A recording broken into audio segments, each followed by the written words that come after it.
Hi. Hi, Alexander. We're going to do a quick snapshot. Ready? Sure. 3, 2, 1.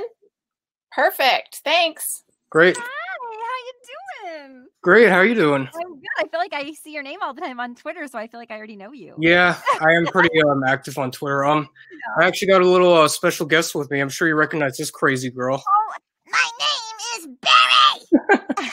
What were you saying, Heather? I love that. That was such a funny episode. Yeah, that was definitely a great one. Yes, Foster's was so well written. I didn't read a lot of scripts or watch a lot of episodes of things I'm on, but that one, if I saw it come on, I'd be like, my favorite episode was when they went to the mall and there was like, oh yeah, that was a great one. That was great. What was that called? Mall. Anyway, I can't remember, but it had a funny name. It was like kind of a right. Store Wars. Star Wars, yeah. That's great. Yeah, like Foster's I gotta be honest, like that show actually helped me get through like rough times when I was in middle school, like being bullied like my first year. Oh, I'm so sorry. I mean, I'm so glad that it was there for you, but I'm sorry you got bullied. Yeah, because Mac and Blue kind of got bullied a little bit too. So they, yeah. I could definitely relate to Mac, like especially with his big crush on Frankie. Oh yes. And then Buzz was always bothering him too. I think that was Tara character, but I can do right. I'm doing my Tara impressions now. Yeah. Oh, I'm glad you got through that. Definitely. I actually had a voice acting question I want to ask you. Of course. So I do want to say, first things first, acting is really fun, putting the voice part aside.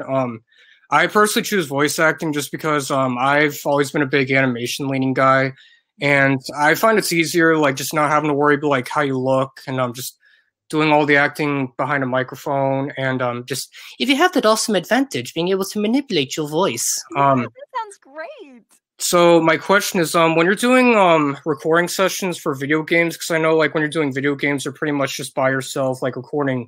Yeah. God knows how many lines. Like, so I know there's gonna be like a lot of like grunts and death sounds, like you know. Mm-hmm. So when you're doing that stuff, like just keep your voice fresh. Like, do you usually save all that stuff for last, or how do you usually prefer doing it? I have a really very voice that just doesn't wear out, so I can do like I can do that for an hour and still be fine. But some people are very sensitive, so they do say and they always ask me, do you want us to say that to the end, or do you want to? And I'm like, let's just get it. I like to do the full scene in context, so I like to have done all that by the time I get to the end of the journey of the character, so I feel like I'm really acting or something. If they do it out of context, it kind of takes me out of it a little bit. So like for me, like I find if I'm recording something and I gotta do like some screaming, I gotta save it for last because I want my voice to just sound fresh, Most people are like you, Alexander. Yeah. Oh, you can call me Alex, by the way. That's my full name. Yeah. Unless you're in trouble. Alexander, what have you done now? You're banished. Our time is running out. It was so great to meet you. Yeah, likewise. Take it easy. Take care.